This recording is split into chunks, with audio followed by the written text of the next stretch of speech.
Según la policía, este accidente de tráfico en el que había muerto una anciana había sido un incendio provocado y asesinato. La conductora, hija de la víctima, aseguraba que había sido un accidente. Dos investigadores del cuerpo de bomberos llegaron a dos conclusiones completamente distintas. ¿Había sido un accidente o un asesinato? Ustedes deciden.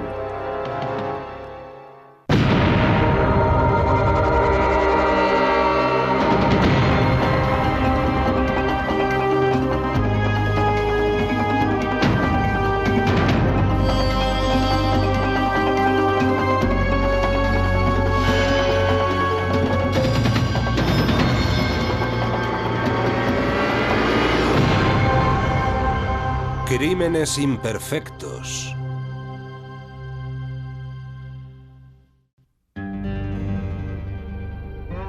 Omega, Georgia. Es una de esas pequeñas poblaciones con un solo semáforo y rodeadas de cultivos de cacahuete y campos de algodón. El 18 de agosto de 1996, un tranquilo y soleado domingo, un hombre que conducía por una pequeña carretera comarcal vio a una mujer junto a la carretera haciendo señales con los brazos. La mujer era Sheila Bryan. Salió un hombre del coche y dijo: ¿qué es lo que pasa? ¿Qué le ocurre? Y dije: mi madre está en el coche y creo que el coche está ardiendo. El coche estaba en un terraplén y la madre de Sheila, de 82 años, estaba atrapada en su interior. Desde el puente se veía el humo saliendo del coche. El hombre fue rápidamente a una casa cercana a pedir ayuda. Pero cuando llegaron los bomberos, el coche ya era un infierno. Cuando se extinguió el fuego, encontraron a Freda Weeks muerta dentro del coche. No había conseguido salir. Solo recuerdo que me mareé y me puse a vomitar. Y después solo recuerdo que había mucha gente. Sheila dijo a la policía que ella y su madre iban de camino al cementerio a visitar la tumba de su padre. Dijo que se había distraído y que se había salido de la carretera cayendo por un terraplén justo antes de llegar al puente. Era un terraplén de unos 10 metros que tenía mucha pendiente. Y cuando llegamos al fondo, sentí un fuerte golpe. Estaba intentando apagar el motor, pero no se apagaba. Al final conseguí sacar la llave, pero se me cayó la llave de la mano porque estaba nerviosa y se me cayó de la mano. Y le dije a mi madre: ya voy, ya voy. Sheila salió del coche y fue a la otra puerta para intentar sacar a su madre, pero la puerta tenía el seguro puesto. Voy a pedir ayuda. Sheila dijo que subió por el terraplén y detuvo a un vehículo que pasaba. Dijo que cuando miró hacia abajo, vio humo saliendo del coche por primera vez. Cuando llegó la policía, observaron ciertas irregularidades. El coche había recorrido unos 20 metros por la hierba a un lado de la carretera antes de girar a la derecha y recorrer otros 10 metros bajando por el terraplén hasta que al final se paró y quedó perpendicular a la carretera. Después seguimos mirando y no había señales de que hubiera derrapado. No había señales de que hubiera hecho ningún giro brusco en la hierba. Y la parte frontal del coche no mostraba los daños típicos que suelen producirse cuando un coche cae por un terraplén. No había rozaduras debajo del parachoques, ni en los bajos del coche, ni en el embellecedor de plástico que había debajo del parachoques. Todo hacía pensar que el coche había bajado por el terraplén muy despacio. Otro dato sospechoso era que el depósito de gasolina estaba abierto y faltaba el tapón. No se le practicó la autopsia a Freda Weeks, pero los resultados de toxicología eran intrigantes. La mayoría de las personas que mueren por inhalación tienen niveles de monóxido de carbono en sangre de un 45 a un 80%. Pero el nivel de monóxido de carbono en la sangre de Freda era cero. Los resultados del laboratorio mostraban que no había monóxido de carbono en la sangre de la víctima, lo que indica que ya no estaba con vida cuando empezó el fuego. Si Freda Weeks estaba muerta antes de que empezara el fuego, ¿cómo había muerto?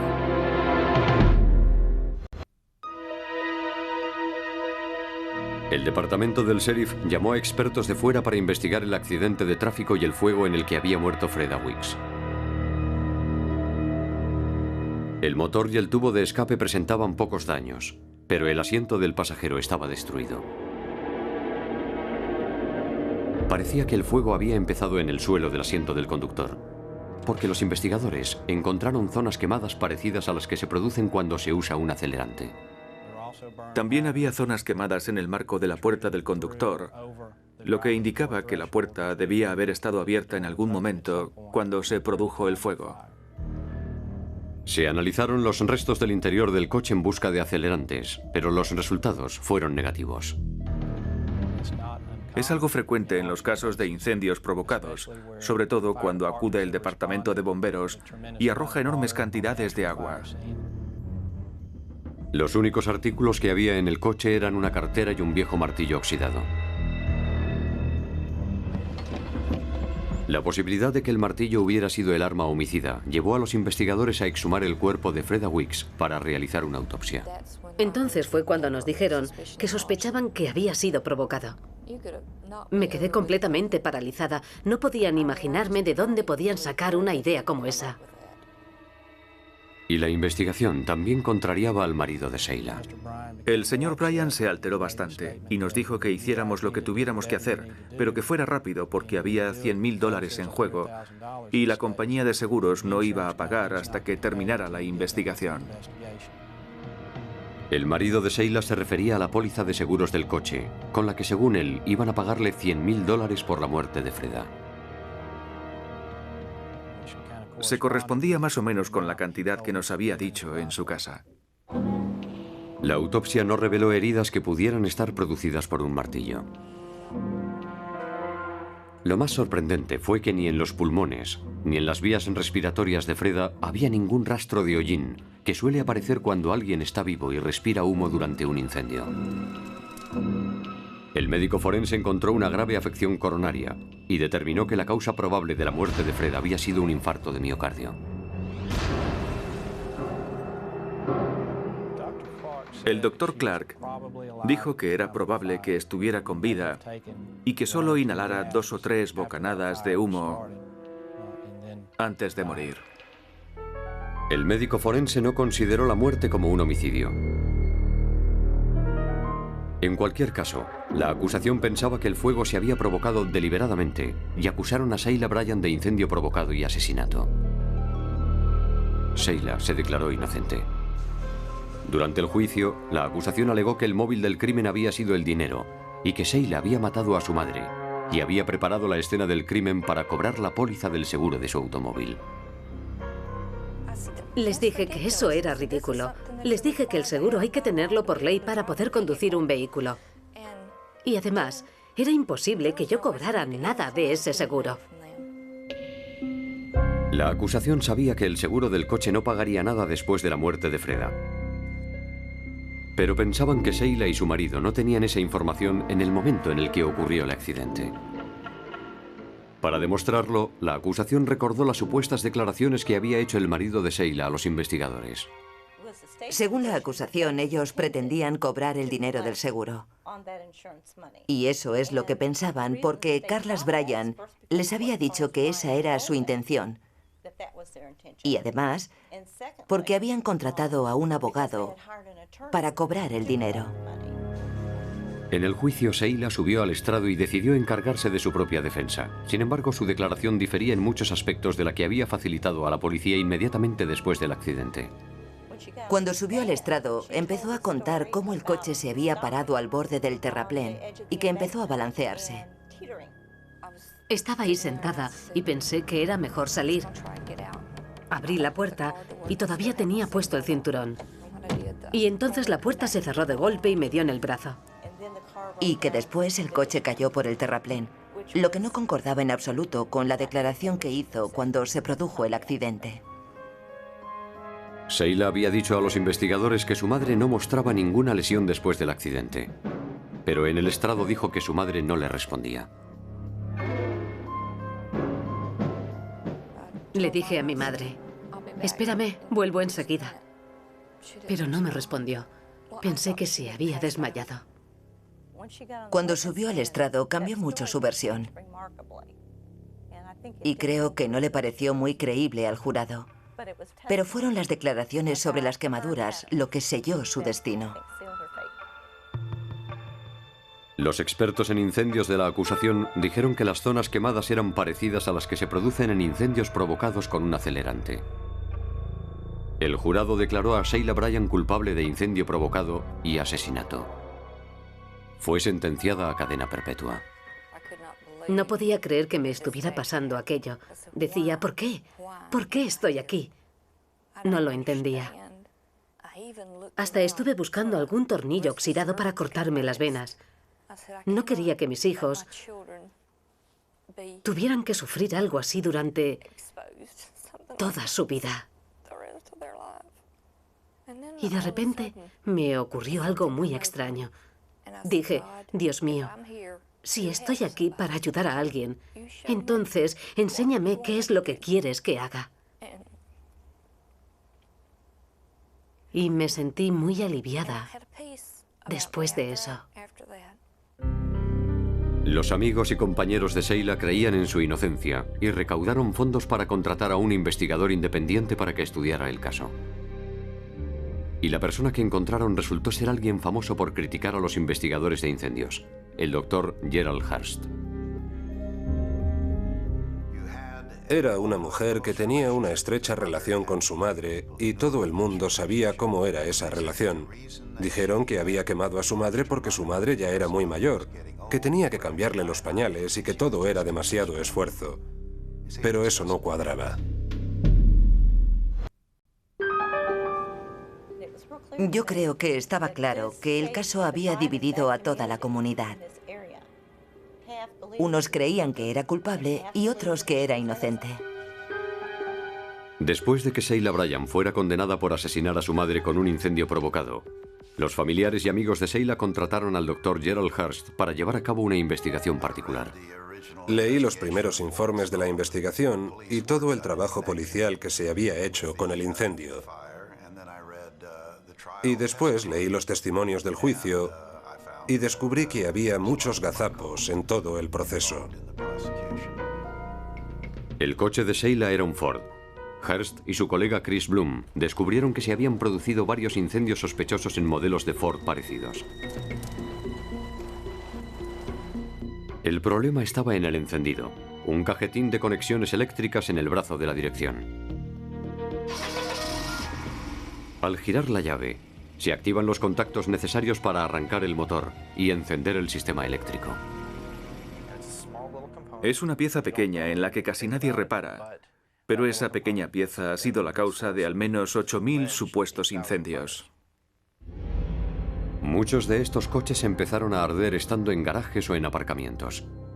Algunos incluso mientras estaban circulando. En 1996, la Ford hizo una de las operaciones de retirada de vehículos más importantes de la historia. Había un contacto con flujo eléctrico constante. Una caja de plástico separaba los contactos. Pero en algunos casos, se acumulaba carbono y se producía un cortocircuito. Se abría un circuito donde no debía haber flujo eléctrico y como resultado se producía un sobrecalentamiento. Y ese sobrecalentamiento hacía que se prendieran los materiales combustibles que había cerca, como plásticos y demás. El Dr. Hurst y Chris Bloom hicieron otro interesante descubrimiento. El equipo de expertos de la Ford que había confirmado el problema del encendido estaba dirigido por Ralph Newell.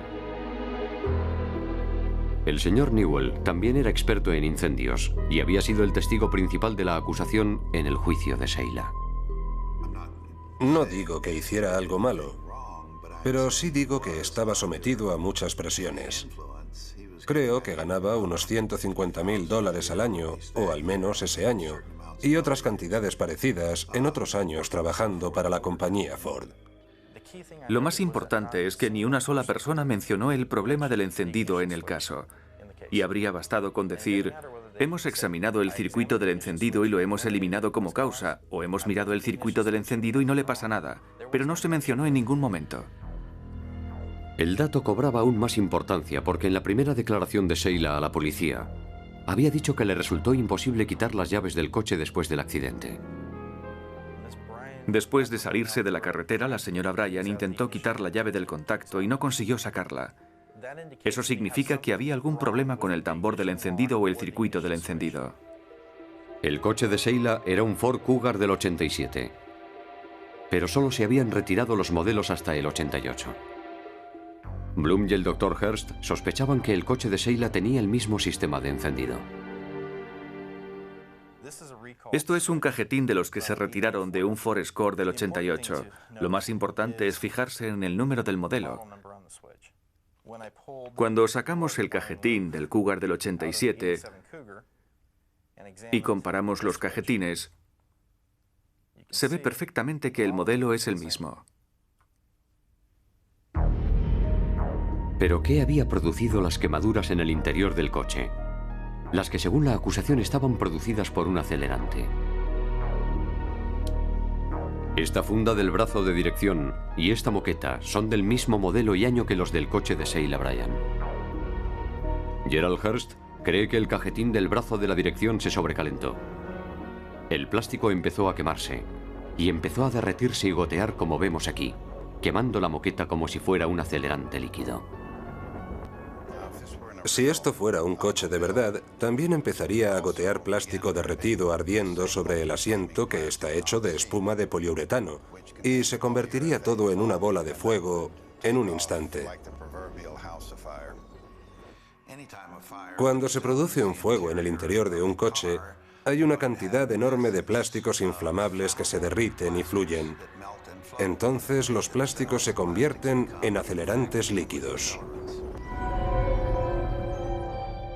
Hearst también dijo que una ranura en el cierre de la puerta había permitido que el plástico derretido de los asientos, las puertas y el salpicadero fluyeran bajo la puerta no solo por un punto, sino por dos puntos distintos.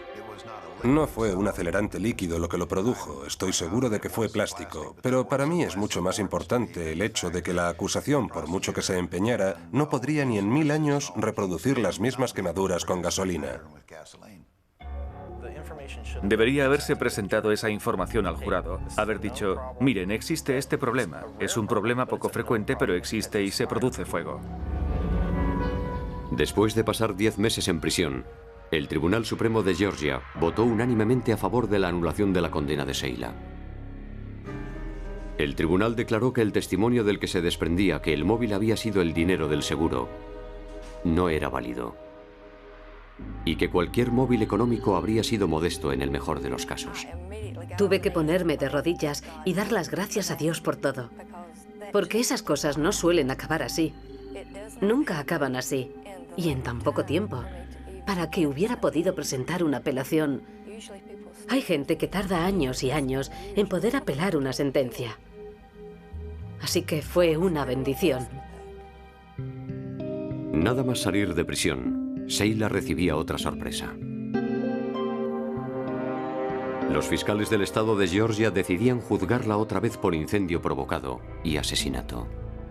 Dada la popularidad que había alcanzado el caso, el segundo juicio se celebraría en el cercano condado de Thomas. Fue una batalla entre expertos. ¿Pero a qué expertos creería el jurado?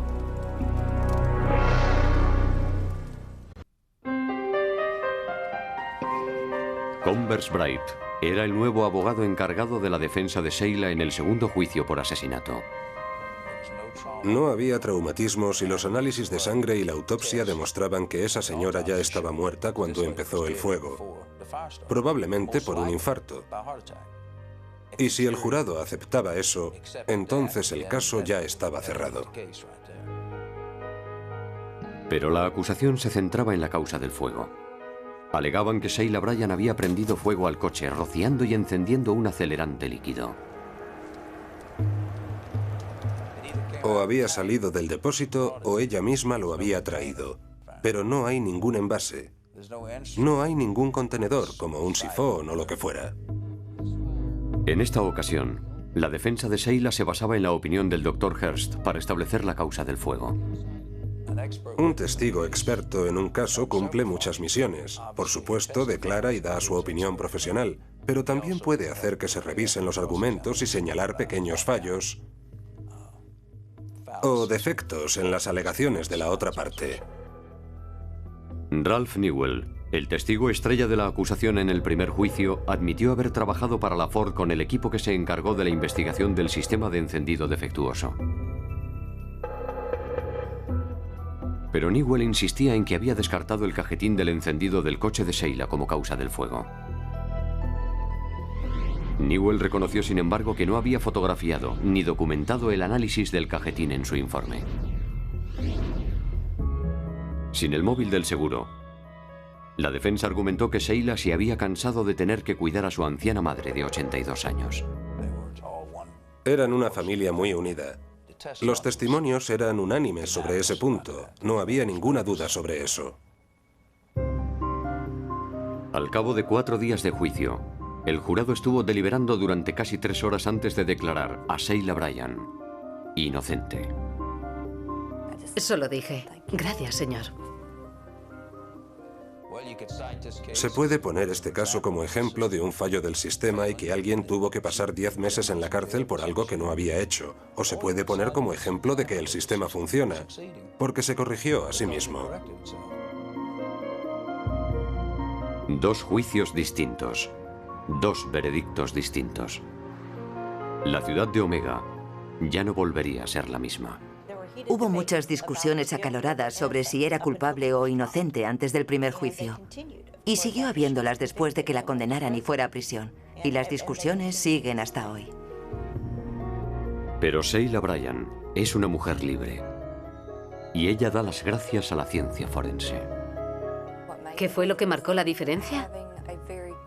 Contar con un verdadero experto que creía en lo que hacía y en lo que decía. Era un caso para la ciencia forense.